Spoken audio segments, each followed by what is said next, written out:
Hi, I'm Dr. Robert Williamson Jr. I am professor of religious studies at Hendrix College and the co-host of the Bible Worm podcast.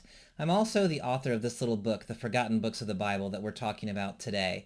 This lecture series is open, free for use. Feel free to use it for your own personal use, or if you want to show it to a class or a book club, please feel free. The rest of the videos in this series are on my YouTube page at youtube.com/WilliamsonHendrix. Today, we are looking at the first part of the book of Lamentations. The book of Lamentations is a quirky little book of the Hebrew Scriptures, and one of the things that I like to say about Lamentations is I can count the number of sermons I've heard on Lamentations without lifting a finger. I have never heard the book of Lamentations preached. I'm not sure that I've ever actually heard it taught in a church context. It's one of those books that has a lot of power, but is kind of missing from the conversation, at least in the churches that I have been a part of. So, what can we find in the book of Lamentations that might be useful for us as people of faith living in the world today? The book of Lamentations is set in a very stark, difficult time. It is reflecting the period just after the Babylonian army under King Nebuchadnezzar attacked and destroyed the city of Jerusalem. After a siege of 3 years, Nebuchadnezzar breaks down the wall. He kills a lot of people. He takes the elites of the city away into exile. He destroys the temple, and then he leaves. The book of Lamentations represents the voices of the people who survived that attack on Jerusalem and remain in the land. So we might picture them sort of living in the ruins of the temple, having been starved, having been under siege, having been under attack, having lost their friends and loved ones and family members, and now trying to pick up the pieces. It's a traumatized community trying to learn how to move on from trauma. So in that way, you might hear some echoes of Lamentations from situations that we know today, whether it's personal trauma, personal grief, or whether it's communities that have been traumatized who are trying to overcome the things that have happened to them, have been done to them. So, the depiction of Lamentations is pretty stark. So in chapter 4, we get this little notice where the speaker says, things were better for those stabbed by the sword. Like, it's better to be killed in battle than for those stabbed by famine. So you'd rather be killed in battle than to be starving to death in the city. Those who bled away pierced, lacking food from the field. The hands of loving women boiled their own children to become their food during the destruction of the daughter of my people. Now, we don't know, historically speaking, whether women actually considered eating their children in order to survive the famine brought on by the siege of Jerusalem. But the fact that this occurs to the narrator to say something like this says something to us about how stark, how traumatic, how horrifying the situation must have been around Jerusalem at that time.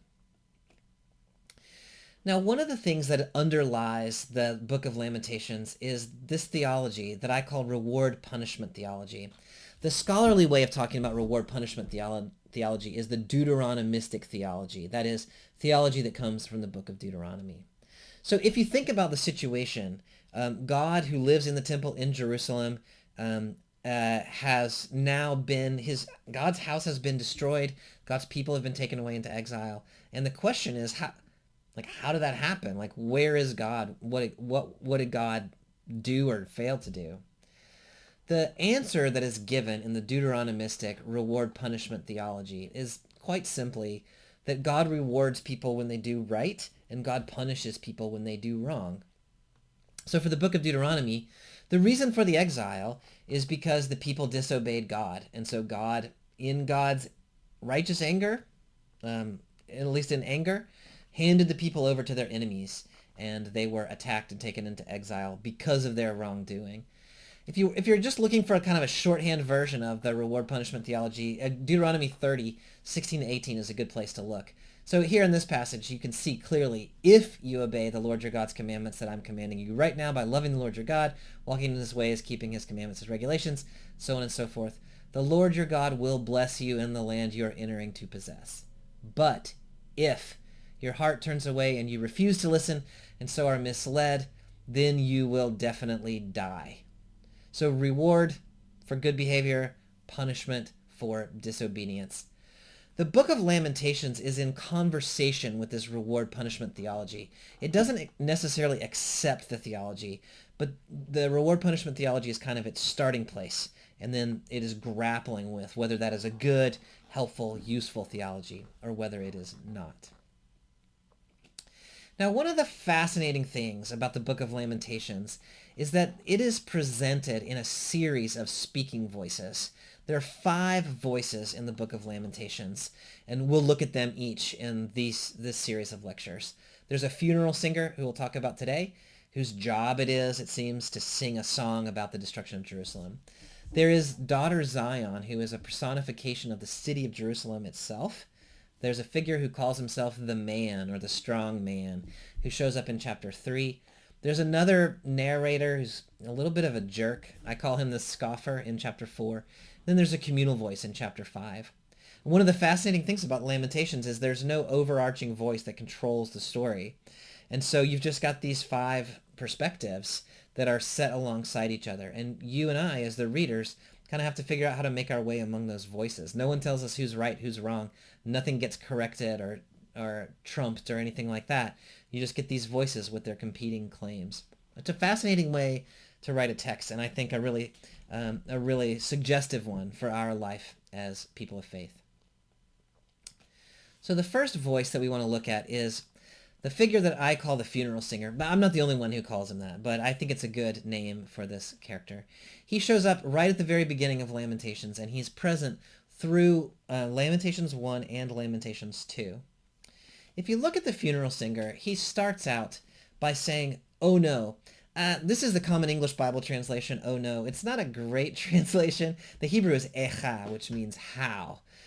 You can think of it as this kind of guttural, like a cry, like, "How long, O Lord?" "Oh no," kind of gets there. Anyway, this is what we have. So the funeral singer says, "Oh no. She sits alone, the city that once was full of people, once a great nation, she's become like a widow, once a queen, she's become a slave. She weeps bitterly, none of her lovers comfort her, all her friends lie to her." Now, if you listen to the tone of this, it's not very compassionate. It's not very empathetic. It's a little clinical, sort of describing what happened to the city, and it is kind of ascribing to her this kind of, she once was great, look how far she's fallen. You might read a little Schadenfreude in there, like, look, this city that once thought she was so proud, now she's been humbled. The funeral singer then goes on in a few verses later, in 8 and 9, to say, "Jerusalem has sinned greatly, therefore she has become a joke." Now here you hear very clearly in the background reward-punishment theology. Jerusalem sinned, therefore this happened to her. Then we get this really kind of shame-based, almost sexualized shame language. "All who honored her detest her, for they have seen her naked. She groans and turns away. Her uncleanness shows on her clothing. She didn't consider what would happen to her." Here we see Jerusalem being depicted as a female. We know this from cities being depicted as females from the books of, most famously, Hosea, but also Ezekiel and Jeremiah. So this city is being described shamefully. She's naked, she is menstruating, she's unclean, she's impure. She has been not thinking about what the consequences of her actions, and now she has suffered. She's gone down shockingly, he says. You can hear in the back of his mind a little bit of a blame the victim mentality. She's suffering because she was done wrong. She should have known better. This, in my reading, is because the funeral singer is kind of professionally engaged in this project. His job, I think, is to sing a funeral lament over the city. This section of Lamentations is written in what's known as a kinah meter. It's a 3-2, 3 beats, 2 beats, a funeral dirge. So I think of him as a professional whose job it is to describe the destruction of the city and to lament over her. Modern day parallel might be something like a news reporter who's reporting on the scene of this traumatized city and is kind of telling it to you, getting a little bit of shock value, trying to make some interpretive moves, but really not in any way personally connected to what is going on. He describes in rather graphic form here the destruction of the temple. The enemy grabbed all her treasures. She watched the nation enter her sanctuary. When you think about Jerusalem as a woman, this is a metaphor of sexual violence that has been perpetrated against her by her enemies who have grabbed her treasures, who have entered her sanctuary. This is a very explicit kind of imagery that our speaker uses. And then he comes back again. This is actually jumping back earlier in his speech, but he says, certainly the Lord caused her grief. Why? Because of her many wrong acts. She got what she deserved is basically the funeral singer's position. There's no compassion. There's no pity. He's not moved really at all by her situation. He's describing in rather clinical terms, here's what happened to her, and the reason is because she sinned. Now, in the middle of the funeral singer's speech, we start to hear the voice of daughter Zion. Zion is the poetic name for Jerusalem. Daughter Zion is a personification of the city. So it's as though the city has come to life as a woman, and now she's going to speak for herself. And so it's interesting to pay attention to the way daughter Zion, who is a trauma survivor, talks about her own survival, her own experience, in ways that are really different from the way that this external observer, who has not apparently experienced trauma, the funeral singer, talks about her.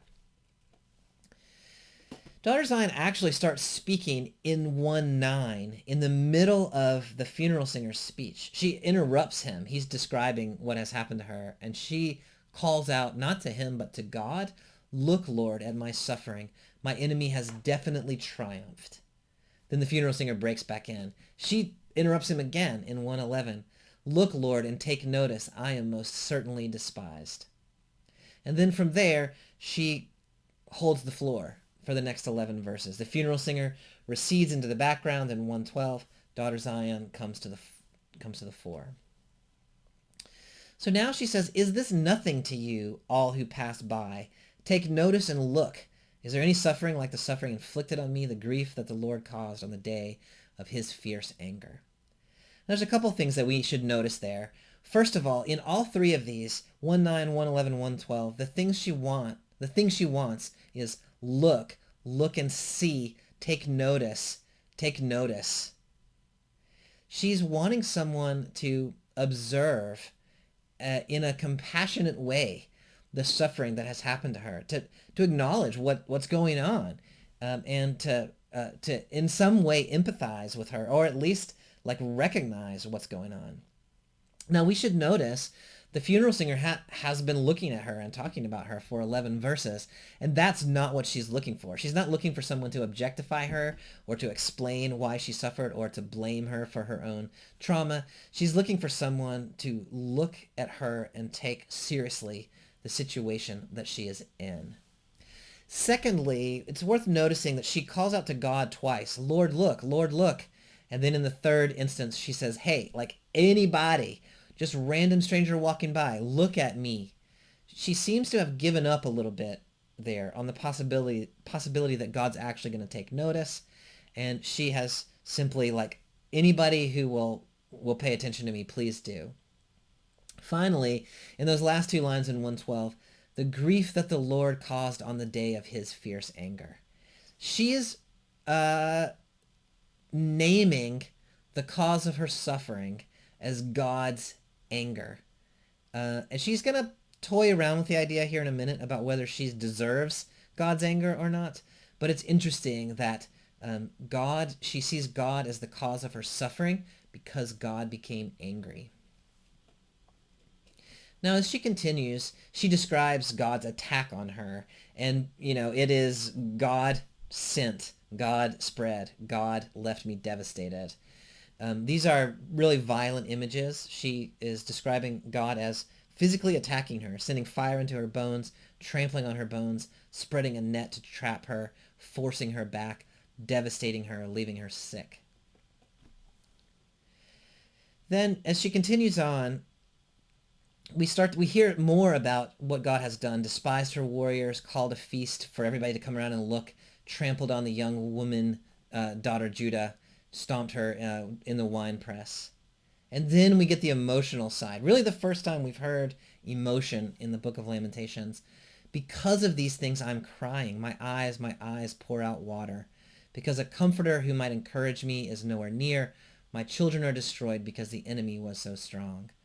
So here we have the image of a woman, a mother who is bereaved of her children. They've been destroyed by the Babylonians. They've been carried away into exile. She has nothing left. And she is just weeping these tears, and there is no one around who can offer her any kind of comfort. That's all she's asking for. Someone look at me, and someone be present with me, and someone give me comfort, but there's no one to be found. Now at the end of this chapter, she then turns to God and prays a prayer of imprecation. That is, she says, bring the day you have announced so that they, that is the nations, become like me. Let their evil come before you, then injure them like you injured me. Because of my wrong acts, my groans are many, my heart is sick. Now, there what she's saying, it seems, is, look, if I'm being punished for what I did, fine. But then you need to punish all of the nations too, because everybody else is doing the same things I'm doing. And so if you're going to attack me, attack them. This is a really interesting kind of move that she makes, and one that I think we see among traumatized populations with some frequency, that the goal is to be healed. But if the healing is not possible, then let's bring other people down with us. This kind of anger directed toward God and toward the enemy, or the perceived enemy anyway. In this really important way, Lamentations is not trying to correct that or redirect it or do anything with it. This is just like, this prayer from her seems to be a legitimated prayer. Yes, this is the kind of thing that one prays when one has experienced trauma. Now the funeral singer comes back. So he's spoken in 1 through 11. Now he's been listening to Daughter Zion from 12 to 22, and now he's going to pick up his voice again in chapter 2, verses 1 to 18. Now, when you read his words in chapter 2, you quickly realize that his tone has changed. If you skip down to verse 11, he says, my eyes are worn out from weeping. She started crying. Now he started crying. My stomach is churning. My insides are poured on the ground. So the funeral singer, who is very stoic, very professional in the first chapter, is now having this kind of empathetic experience. Then he says, because the daughter of my people is shattered. Suddenly he's relating to her. He sees her pain as his pain, her people as his people, because children and babies are fainting in the streets. So now he has listened to her story, and he's begun to relate to her, to see himself in her, to see his people as her people. And now he's weeping on her behalf. Then he says to her, and this is really what I think is a really beautiful moment, what can I testify about you, daughter Jerusalem? To what could I compare you? How can I comfort you, young woman, daughter Zion? Your hurt is as vast as the sea. Who can heal you? That line, your hurt is as vast as the sea. It is incomprehensible how much hurt you're trying to contain. It is so vast that the sea itself can't contain it. How can you possibly contain it? And then he's also saying, how can I possibly relate to it? What he's done here is he has said, I see you. I see your pain. I cannot fathom how you are surviving it, and I don't know how to comfort you. Now, my teacher, Kathleen O'Connor at Columbia Seminary, thought in this moment that the funeral singer actually does offer daughter Zion comfort. That what daughter Zion has needed is a witness to take her pain seriously, to say, you're not making this thing up, right? I see it. I'm overwhelmed by it. I can't solve it. I can't explain it. It's too big for me. I don't know how you're handling it, but I'm with you. And to weep with her. So the funeral singer by way of saying, I don't know how to comfort you, but I know that your pain is unfathomable, has actually begun to offer comfort to her. O'Connor calls this a theology of witness, that sometimes those of us who have not or are not currently experiencing trauma, our job, our role is to witness the suffering of others and to acknowledge it and to empathize with it and to express to the traumatized person or the traumatized community that their pain is real and that we see it. Now, the funeral singer also changes his tune just a little bit about the source of daughter Zion's suffering. If you remember before, he had said, you sinned and you deserved it. Now he says, your prophets gave you worthless and empty visions. They didn't reveal your sin to prevent your captivity. They showed you worthless and incorrect prophecies. He hasn't gone all the way to saying, like, you didn't do anything. But now what he's saying is, the people, the elites, the religious leaders who should have corrected you failed in their job. And so you are suffering, daughter Zion, because the priests and the prophets let you down. So it's taken a step back from victim blaming to saying, there's a bigger system of which you are a part, and the system failed you. Now then, in the last words that the funeral singer speaks in Lamentations, he calls on daughter Zion to shout louder, right? So he has seen her shaking her fist at God. He has cried on her behalf. But instead of trying to quiet her and get her to be a more well-behaved congregation member, he says, cry out to my Lord from the heart, you wall of daughter Jerusalem. Make your tears run down day and night. Don't relax. Don't rest. Don't give your eyes a moment. Get up and cry out at night. Lift your hands up to him for the life of your children. So his role is to encourage her truth-telling. That, to me, is extraordinarily important. If we think about what is the role of someone who has not experienced trauma in relating to someone who is experiencing trauma, to say, I see you, I recognize your pain, now speak your truth. That is what Lamentations is suggesting, at least if we take the funeral singer as a model. The funeral singer is calling forth the voice, not trying to silence it, but calling forth the pain. Speak your truth, be mad, be angry, cry out, go toe-to-toe with God. Now, daughter Zion takes the funeral singer up on that invitation to express her voice again, and she ends the chapter beginning in 2:20.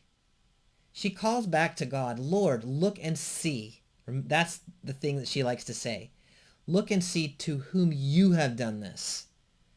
So you did this, God. Then this powerful rhetorical question, should women eat their own offspring, their own beautiful babies? Should priest and prophet be killed in my Lord's sanctuary? Now the answer to those questions is no, right? Should women eat their own children? No, they should not. And so what she has done is to say to God, look what you did. You have created a situation where women are having to decide, should they starve to death or should they eat their children? Maybe they need to eat one of their children so they can save the other one. Like, this is a horrifying situation that the people are in. And daughter Zion is saying, you did this, God. You created this. What kind of God does this thing? Then she continues on the day of your anger, you killed, you slaughtered, you invited terrorists from every side. So she is shaking her fist. What are you doing? And she is, the only thing that God offers in her perspective is anger.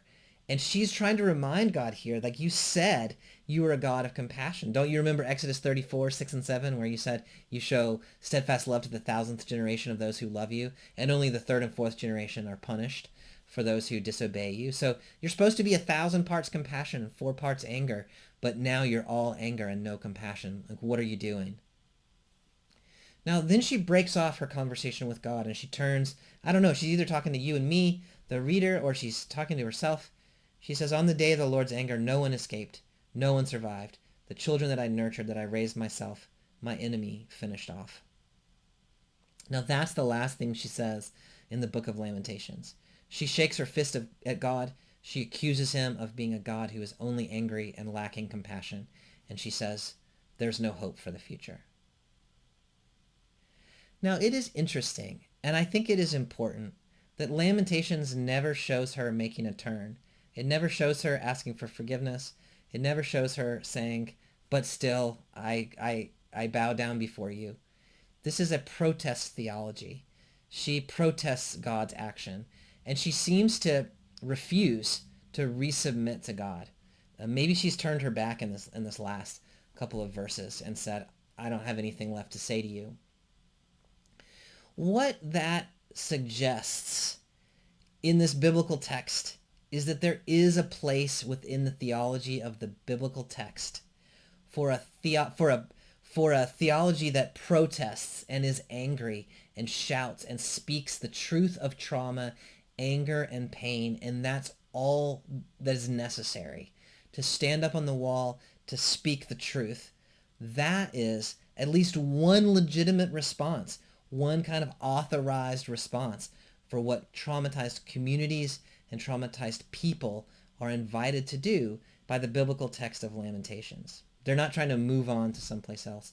The Bible just lets them speak their truth, even if that truth is angry.